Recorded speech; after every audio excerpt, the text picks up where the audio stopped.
வணக்கம். நான் சத்ய வர்ஷா.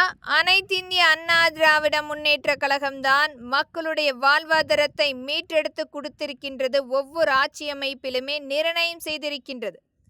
மக்களுடைய கோரிக்கை என்பது எரிவாயுவினுடைய விலைவாசி கண்டிப்பாக குறைக்கப்பட வேண்டும். பெட்ரோல் மற்றும் டீசலினுடைய விலை 50 ரூபாயாக கொண்டு வந்து செயல்படுத்த வேண்டும்.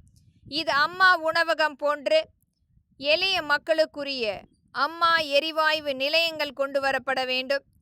மின்சார கட்டணம் என்பது குறைந்த விலையில் கொண்டு வந்து கொடுப்பதற்குரிய சட்ட திருத்தம் முழுமைப்படுத்த வேண்டும்.